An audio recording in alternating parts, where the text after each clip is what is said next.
It's Castlevania time! What's special about Castlevania 1 is how well it ages. Even now, it's just a bop.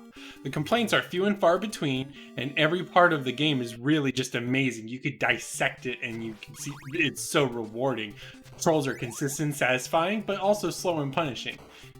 Much like Belmont's infamous whip itself. The whip has a delay, but is long and hits through many enemies.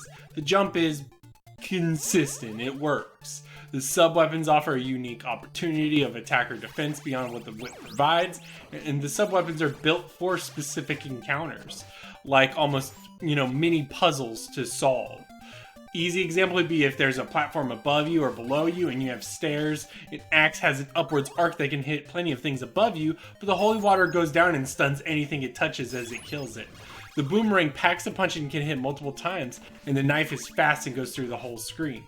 And that's basically your entire toolkit. One of the complaints would be how useless the invincibility jar or the screen wipe is, or the whip upgrades. But all these things are so negligible. The whip upgrades happen so fast and have a tiny bit of nuance that I actually don't mind their existence. And the jar and screen wipe are items that are really just bonus drops whenever you know where they spawn, or if you're lucky.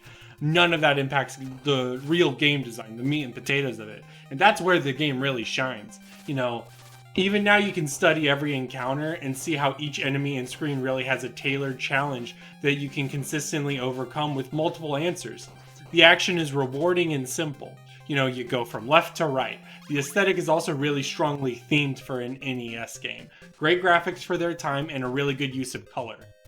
And looking at it from a franchise point of view, I sometimes think about how much I like other titles, but these always have more baggage to them.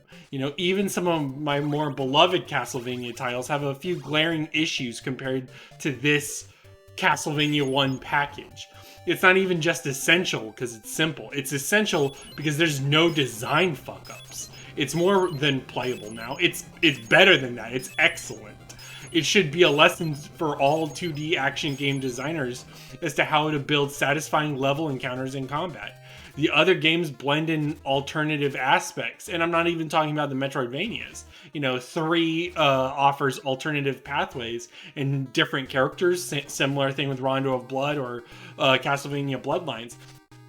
And things like that can be great and rewarding, especially in terms of quantity of content. But often, there'll be little design slip-ups or little blurs of mistakes. Here, Castlevania 1 is short and great throughout. Even if you're calling, bullshit on something, it's usually your fault.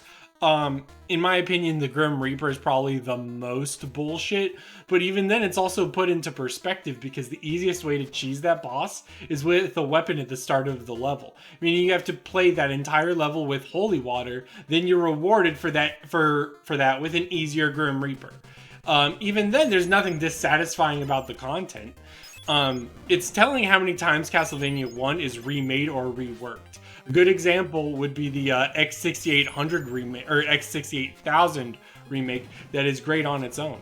And that doesn't hit that perfect sweet spot. Castlevania 4 creatively took an even bigger leap, and that even has more of a mixed bag design.